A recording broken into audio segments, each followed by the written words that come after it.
예, 다른 사람에게 속고 사는 것보다 나 자신에게 속고 사는 경우가 훨씬 많습니다. 남이 나를 속이는 것이 아니라 내가 나를 속여요. 오늘 사대교회가 그런 거거든요. 내가 살았다는 이름은 가졌으나 죽은 자로다. 이 사대교회는 자신을 착각했어요. 나는 살아있는 성도다. 우리는 살아있는 교회다. 우리 교회는 그래도 괜찮은 교회고 나는 그래도 괜찮은 성도다. 그렇게 생각을 했어요. 근데 내가 내 행위를 아노니 우리 주님은 우리 행위를 아시고 우리의 마음을 아시고 우리 중심을 아시고 우리 동기를 아시고 우리 의도를 아시는 안고 일어섬을 아시는 분이 우리 주님이시죠. 우리 주님의 판단은 정확해요. 나는 그래도 괜찮은 성도고 괜찮은 교회라고 생각했는데 우리 주님이 보실 때는 내가 살아있는 게 아니라 죽었다. 여러분 한번 성경을 한번 보실까요? 3장 1절 본문에 보면 이렇게 합니다. 사대교회 사자에게 편지하라. 하나님의 7 영과 7 별을 가지신 이가 이르시되 내가 내 행위를 아노니 내가 살았다는 이름은 가졌으나 죽은 자로다. 살았다는 이름은 가졌어. 예, 여러분 따라하십시다. 이름은 살았다. 예, 사대교회는 뭐가 살았느냐 하면 이름은 살았어요. 이름이 살아있다는 말은 무슨 말이겠지? 명성 있는 교회라는 거죠. 이름난 교회다. 소문난 교회다. 유명한 교회다. 괜찮은 교회라고 소문난 교회다. 그러니까 이름은 살았어요. 누가 봐도 사대교회는 다 알아주는 교회였어요. 사대교회 성도들은 누구나 다 알아주는 그런 성도들이었어요. 근데 주님이 보실 때는 사대교회는 어떤 교회였느냐 하면 죽은 교회였어요. 이 말씀을 듣는 이 사대교회가 얼마나 경악을 했을까, 얼마나 놀랐을까 한번 생각해 보세요. 나는 살았다. 그렇게 생각하고 나는 그래도 괜찮은 성도야. 근데 주님이 판단할 때 너 죽었어 그런 거예요. 따라합시다. 너 죽었어. 영적으로 너 죽었어 그러는 거예요. 그러니까 자기 자신에게 사대교회는 속고 산 거죠. 속고 산 거예요.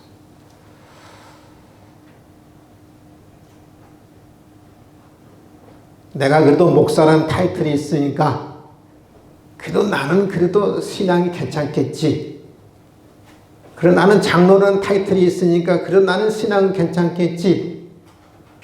근데 주님이 판단하고 주님이 보실 때 너 죽었어 그러는 거예요. 근데 왜 죽었을까? 사대교회는 유명한 교회였고 소문난 교회였고 괜찮은 교회인데 왜 죽었을까? 한번 영상부터 한번 볼까요? 우리가 5번째 우리 사대교회에 도착했습니다. 지금 이곳은 교회 아닌데 오래되어서 다 헐리고 지붕이 없습니다. 이 교회는 사도 요한이 편지를 보냈던 그 당시의 교회는 아니고요. 기독교가 공인된 이후에 비잔틴 시대에 세워졌던 그런 건물입니다.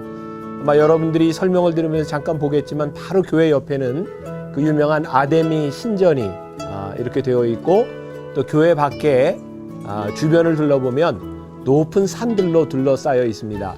이 사대라고 하는 이 도시는 이전 페르시아 왕국 이전부터 굉장히 번성했던 그런 도시 중에 하나입니다. 여기에는 금이 많이 나왔기 때문에 세계 최초의 금화가 만들어진 곳이기도 하고요.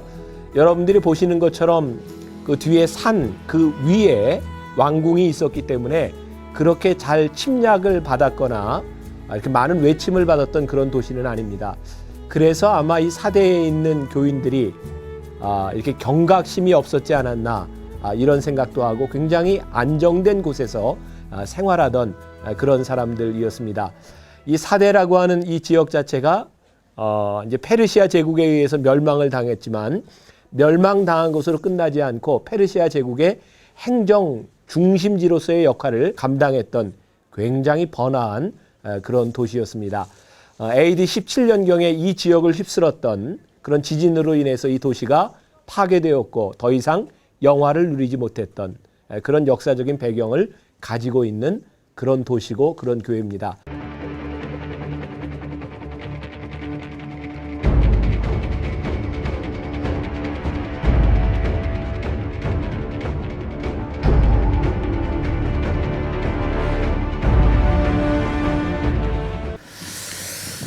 예, 이 사대라는 그 지리적 특성이 오늘 이렇게 영상에 본 것처럼 그 요새 높은 산 위에 있는 도시입니다.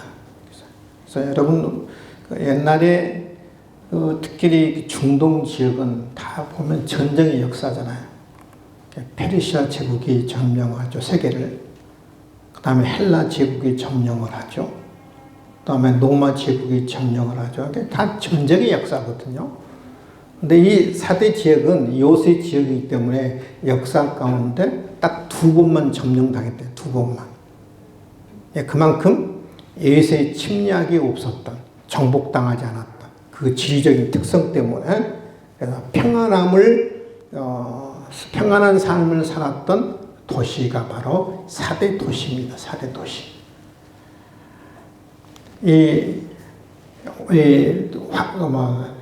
황금 동정을 인류 최초로 생산했던 곳이 사대죠. 그래서 황금의 도시라, 그렇게 황금의 도시. 한번 생각해 보세요. 여기는 평안함이 있거든요. 도시가. 평안함이 있죠. 그 다음에 황금의 도시라 일컬을 만큼 부를 누렸던 도시입니다.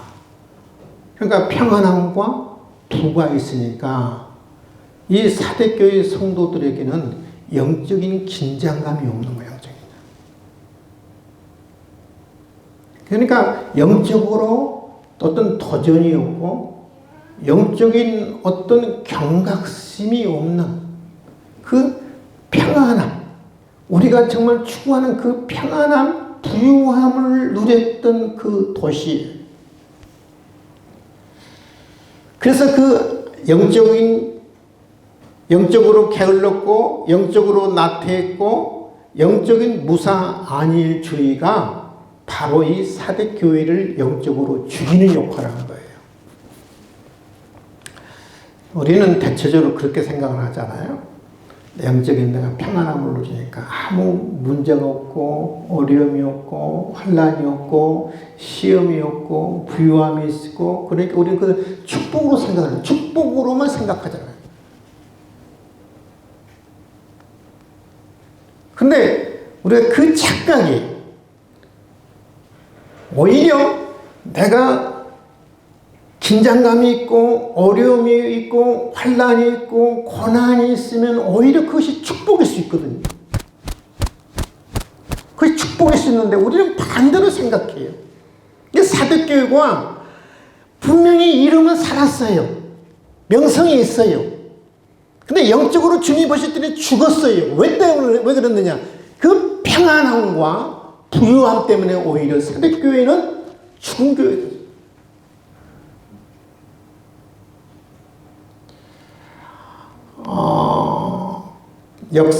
역사학자 아놀드 토인비가 이런 이야기를 했습니다. 청어의 법칙을 이야기했거든요. 청어의 법칙을 이야기했는데 그 영국 사람들이 좋아하는 그 회가 청어라고 그래요. 청어 드셔보셨어요? 청어 회 드셔보셨어요? 청어가 어디서 주로 잡히냐면 북해는 영국 바로 해변이죠. 그 다음에 베링해, 알래스카와 시베리아의 중간에 우리 북태평양 위에 알래스카와 시베리아 중간에 바다를 베링해라고 하는데 베링해에서 주로 청해가 잡힌다고 그래요. 근데 여러분 그 베링해에서 알래스카 있는 데서 잡아가지고 영국까지 싣고 가면 청어들이 다 죽어요. 그렇잖아요. 그러면 여러분 냉동된 청어가 비싸겠어요? 아니면 살아있는 청어가 비싸겠어요? 살아있는 청어가 비싸잖아요. 횟감으로. 그렇잖아요. 근데 여러분 베링해에서 영국까지 배를 가려고 그러면 제가 생각하는 최소 한 달 이상이거든요. 최소 한 달 이상이에요. 그러니까 한 달 이상이니까 베링해에서 잡아서 살아있는 그 고기를 갖고 수조에 넣어서 영국 가면 고기가 다 죽어버리는 거예요. 횟감으로 못 써요. 비싸게 못 팔아요. 그랬는데 이 어부가 그것을 발견했어요. 베링해에서 영국까지 한 달 이상의 배를 가는데도 살아있는 그 비결을 발견했어요. 어떤 방법인지 아세요? 예? 예. 맞아. 14년. 예. 이 청어의 천적이 뭐냐면 메기예요. 메기. 이 수조 안에다가 메기를 집어넣어요. 메기를. 그러면 베링해에서 영국까지 갈 때 이 메기가 청어 몇 마리는 잡아먹겠죠. 손실을 당하겠죠. 근데 나머지 청어들은요, 이 메기가 쫓아 살려고 막 도망다니다 보니까 이 청어가 영국까지 가는데 안 죽어요. 그래서 이 아놀드 토인비가 뭐라고 했느냐면 청어의 법칙을 이야기를 했어요. 적당한 도전이 있을 때 살아남는다. 따라서 합시다. 적당한 도전이 있을 때 살아남는다. 적당한 도전이 있을 때 살아남는 거예요. 문제가 없고 어려움이 없고 고난이 없고 부요만이 있고 풍요만 있으면 여러분 영적으로 다 죽게 돼 있어요. 적당한 도전이 있을 때 살아남는 거예요. 역사학자가 이야기해요. 세계 역사를 연구해 보니까 어느 나라가 살아있고 어느 민족이 살아있는가 연구해 보니까 도전을 받았던 나라들이 살아남고 도전을 받았던 민족이 살아남고 늘 도전이 있었던 사람이 살아남는다. 바로 그것이 아놀드 토인비가 이야기하는 청어의 법칙이거든요. 적당한 도전이 있을 때 살아남는 거예요. 영적 긴장감이 있을 때 영적으로 살아남는 거예요. 믿으시면 아멘. 여러분 오늘 사대교회에게 우리 주님이 2절에서 이야기한 내 온전한 것을 찾지 못했다. 우리 주님이 사대교회를 막 찾았어요. 온전한 것이 뭐가 있는가? 나를 기쁘게 하는 게 뭐가 있는가? 나를 만족시킬 만한 게 뭐가 있는가? 우리 주님이 아무리 찾아봤는데 온전한 것을 찾지 못했어요. 어느 거 하나 만족스러운 게 없어요. 어느 거 하나 우리 주님의 마음을 흡족해 하는 게 하나도 없어요. 여러분 사대교회가 예배가 없는 건 아니었어요. 성교회가 없는 게 아니었어요. 봉사가 없는 게 아니었어요. 그런데 죽어 있었어요. 어느 거 하나 주님이 보실 때 주님의 마음이 들만한 것이 어느 거 하나 없었어요. 죽어 있었어요. 우리 주님이 요한계시록에 보면 7교회에 편지하잖아요. 다른 모든 교회는 다 핍박이 있었잖아요. 그렇죠? 정치적인 핍박이 있었어요. 다른 모든 교회는 다 이단의 어떤 공격이 있었어요. 다 핍박이 있었고 다 공격이 이단의 공격이 있었지만 유독 이 사대 교회에는 핍박도 없었고 이단의 공격도 없었어요. 왜 그런지 아세요? 사단이요, 사대 교회는 건들 필요가 없었어요. 죽어 있는데 건들어요. 영적으로 죽어 있는데 이 핍박을 줄 이유가 없고 시험을 줄 이유가 없고 이 영적으로 죽어 있었기 때문에 하나님과 단절되어 있기 때문에 사단조차도 공격할 필요가 없는 거예요. 죽어가는 교인들, 죽은 교회는요, 마귀가 거들떠보지도 않아요. 건들지도 않아요. 그를 가치가 없기 때문에. 근데 우리는 그걸 가지고 평안이라고 착각하고 있거든요. 제가 어저께 후배 목사님으로부터 제가 문자를 받았는데 저에 대한도 공격적인 문자를 하죠. 한 2페이지 걸쳐서 이렇게 말해요.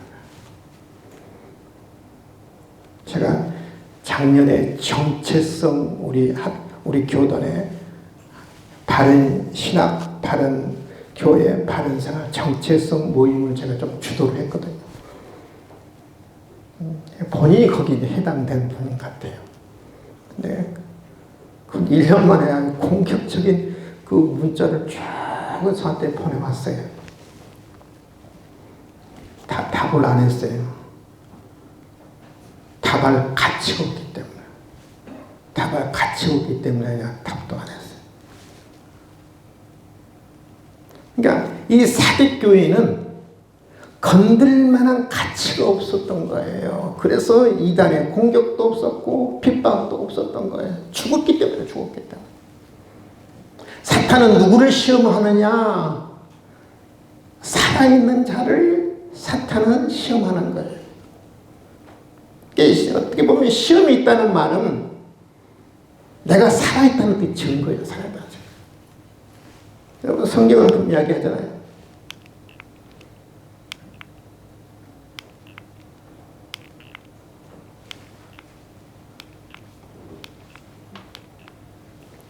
고린도서 10장 13절에 보면 사람이 감당할 시험 받기는 너에게 당한 것이 없나니 하나님은 미쁘사 신실하사 너희가 감당하지 못할 시험 당함을 허락지 아니하시고 시험 당할 즈음에 피할 길을 내사 너희로 등이 감당하게 하시느니라.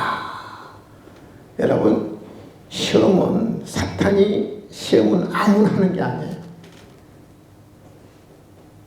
살아있는 사람을 시험해요.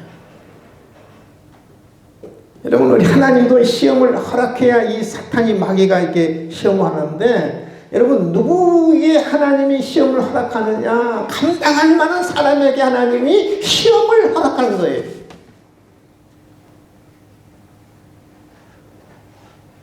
그러니까 내가 어떤 도전이 없다, 시련이 없다, 시험이 없다, 어떻게 보면 그것이 축복같이 보지만 진정한 축복이 아닌 거예요. 여러분 어떻게 보면 식물인간처럼 내가 지금 죽어가고 있든지 아니면 영적으로 죽어있기 때문에 시험이 없는 거예요. 시련이 없는 거예요. 여러분 살아있는 것과 죽어있는 것의 가장 큰 차이는 뭐겠어요? 살아있는 건 늘 변화합니다. 그렇죠? 늘 살아있는 것은 변할 뿐만 아니라 늘 도전하거든요.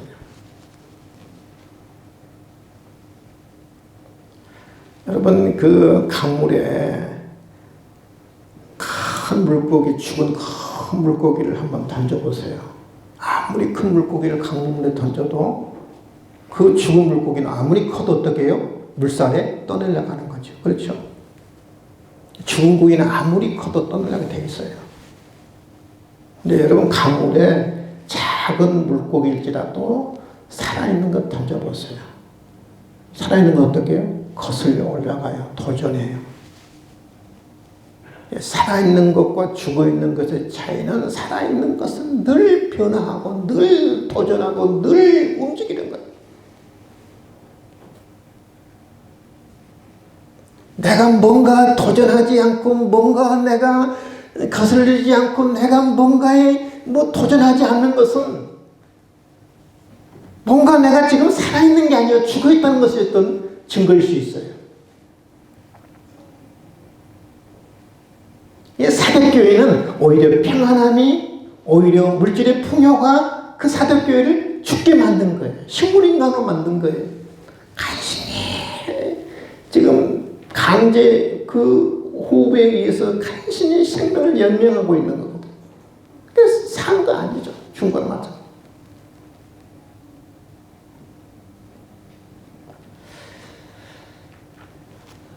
근데 우리 주님이 판단하실 때 너 죽었어. 그렇게 이야기하면서 말씀하시면서 다시 살아날 수 있는 방법을 이야기해요. 다시 한번 성경 볼까요? 성경 보면 이렇게 이야기합니다. 2절에 보세요. 너는 일깨워. 그럽니다. 따라하시나. 너는 일깨워. 일깨우라는 말은 두 가지 의미가 있는 것 같아요.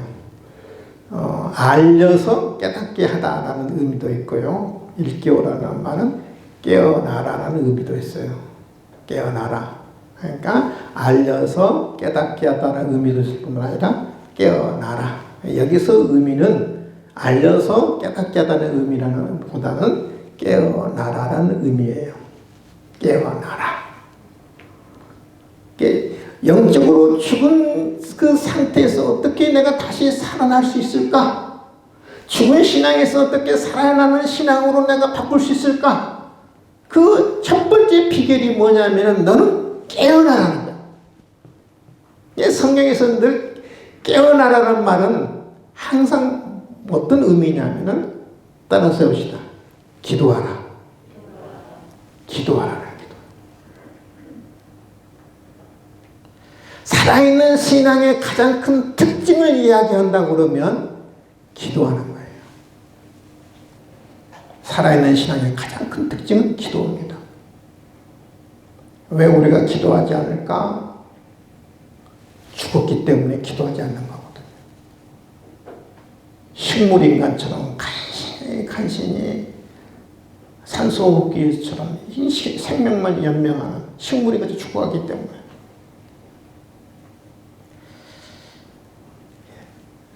여러분 한번 내 자신의 나를 속이지 말고 정확히 한 번씩 한번 진단해 보세요.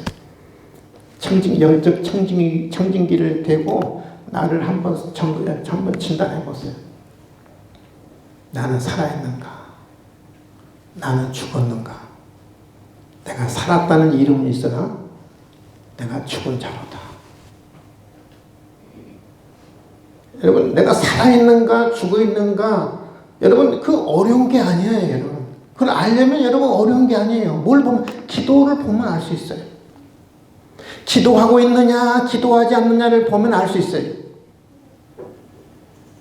이 기도하지 않는 사람은 죄송하면 사대교회예요. 죄송.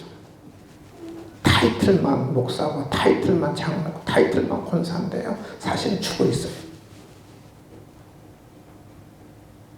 제가 여러분을 진단하면 어떻게 있어요? 몇 살이나 살아있을 것 같아요?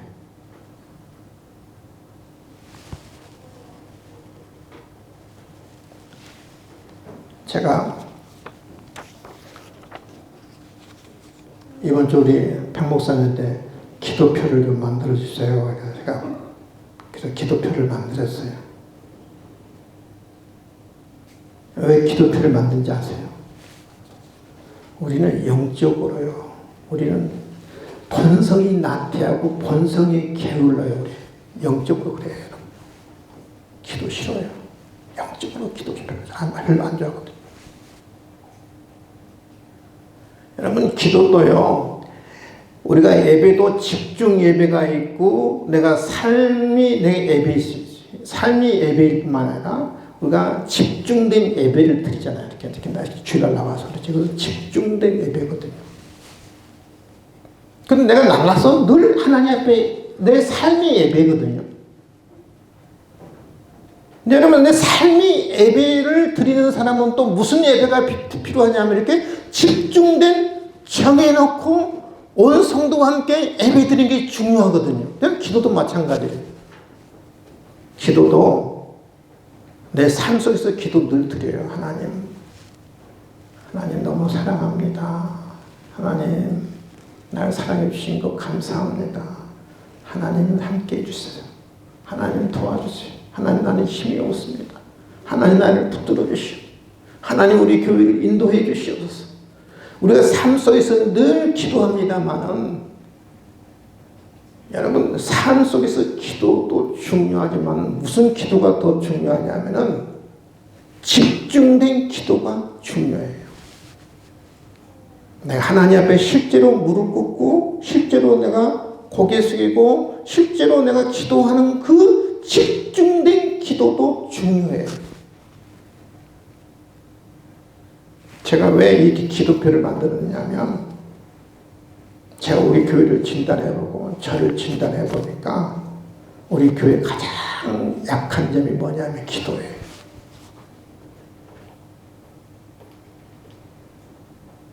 그래서 저부터 하나님 하루에 최소 30분 이상 하나님 앞에 집중된 기도를 하기를 원합니다.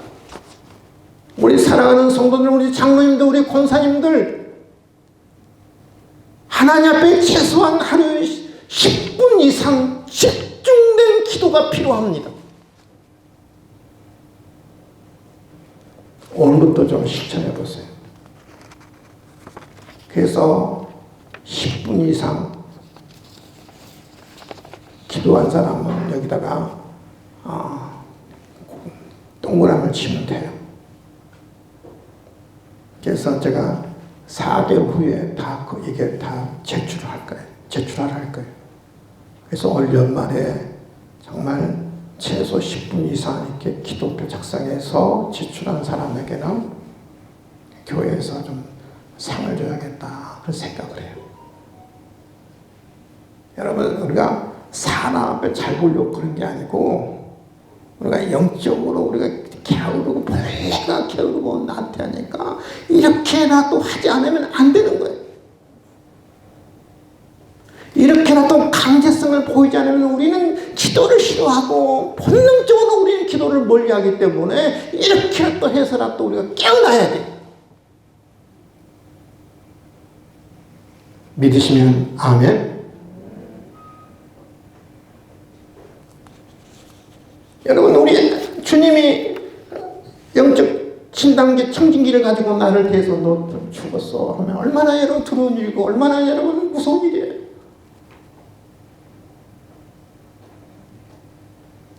깨어나야 돼. 기도해야 돼. 사백교회가 영적인 낙태함과 영적인 게으름 때문에 세상의 부유함과 세상의 평안 때문에 기도를 게을리한 거예요. 그래서 영적으로 죽은 교회가 되죠.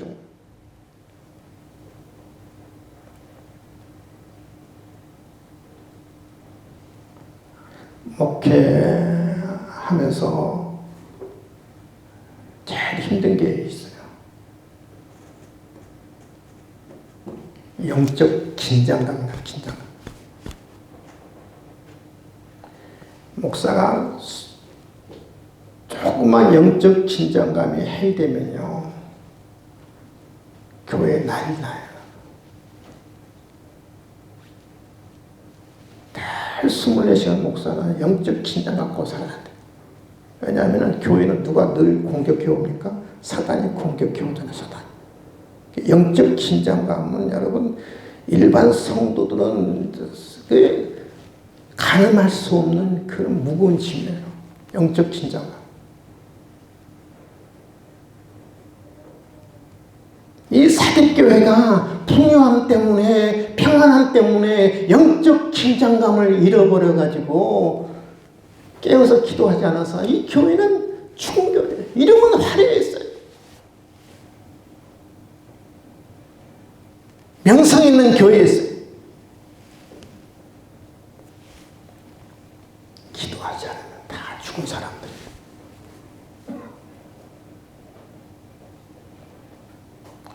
계속해서 이야기합니다. 너는 깨어나라. 그 남은 바 죽게 된 것을 굳건하게 하라. 아직도 사대교회는 완전히 죽지는 않았어요. 조금 남은 게 있어요. 마치 여러분 그 장작이 다 타다 보면 다 탔는데 끝에 불씨만 좀 있는 거 있잖아요. 그렇죠? 끝에 불씨만 있는 게 있어요. 마치 그거 같아요. 다 시커멓게 탔는데 끝에 불씨만 조금 남았어요. 마치 식물인 것 같죠. 그 남은 것을 굳건하게 하라. 그렇게 이야기합니다.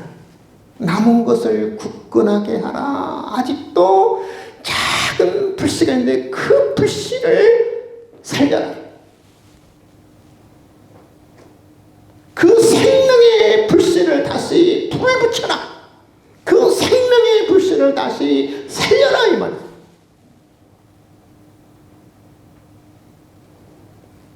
근데 사대교회 그 조금 남은 그 생명의 불씨는 과연 뭘까? 죽게 됐는데 아직 그 남은 게 있어요. 죽게 된 날 남은 게 있어요. 그 남은 것을 굳건하게 하라. 남은 것을 붙들어라 이 말이에요. 아직 작은 생명의 불씨가 남았는데 그 불씨를 붙들어라 이 말이에요. 구체적으로 남은 작은 불씨는 뭘까?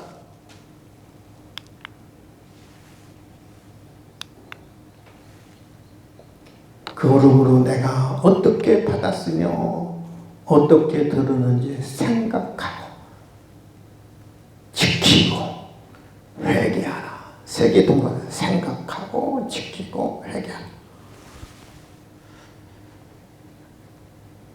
아직 작은 불씨가 남았는데 바로 그것이 내가 어떻게 받았고 어떻게 들었는지 그것을 지켜라. 생각해라. 회개하라. 어떻게 받았는지 어떻게 들었는지. 이 말은 이거예요.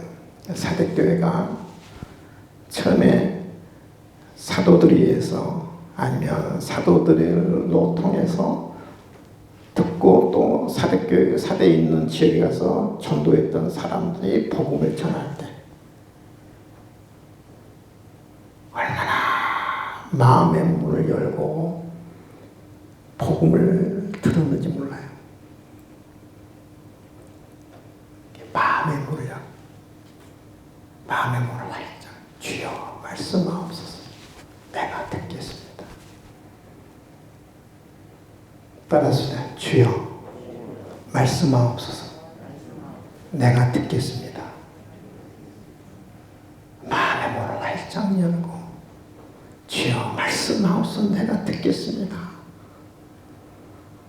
그래서 처음에 이들이 복음을 들었을 때 십자가의 복음을 듣고 부활의 복음을 듣고 이들이 얼마나 많은 은혜를 받고 얼마나 많은 감동을 받고 얼마나 많이 감격을 하고 이들이 하염없이 감격의 눈물을 흘렸는지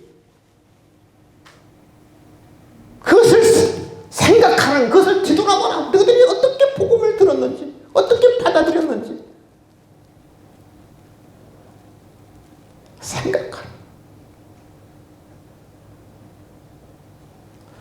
그러니까 이 사대교회가 죽어있는 신앙에서 다시 살아나는 방법이 뭐냐면 첫 번째 기도하는 거예요. 두 번째 뭐냐면은 복음을 다시 마음의 문을 열고 주여 말씀하옵소서. 내가 듣겠습니다.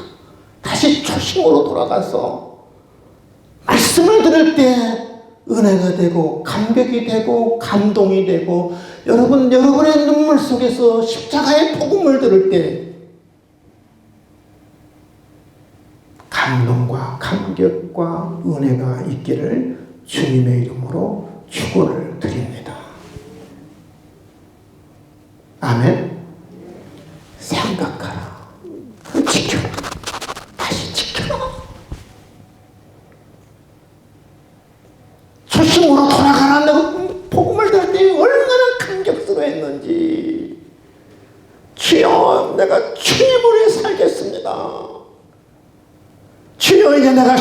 나만을 바라보며 살겠습니다. 그때로 그 마음을 지켜라. 그리고 회개하는 말은 무슨 말이에요? 다시 돌아서다는 말 아니겠어요? 리턴, 다시 돌아서 생각하고 지키고 돌아서.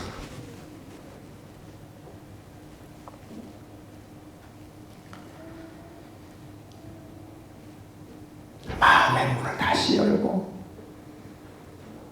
주여 말씀을 내가 듣겠습니다. 그 말씀 앞에 너무나 감동하고 감격스러워서 주님의 은혜에 감격스러워 다시 신앙의 삶을 다시 시작하는 거예요. 다시 감격의 은혜 때문에 신앙의 삶을 다시 시작하는 말씀 정리합니다. 영적으로 죽었던 이유는요, 오히려 평안함과 풍요함이 오히려 사대교회를 죽였어요. 영적 긴장감이 없었어요. 거기는 사단의 유혹도 없었고 핍박도 없었고 이단의 공격도 없었고 죽었는데 죽었는데 공격할 이유가 없는 거죠. 평안함이 꼭 축복이 아니에요. 적당한 도전이 있어야, 긴장감이 있어야 내가 영적으로 살아나는 거예요. 믿으시면 아멘. 때로는 시험이 있어야 살아남는 거예요. 시험이 나를 죽이는 게 아니에요. 시험이 또 나를 살아나게 하는 거예요.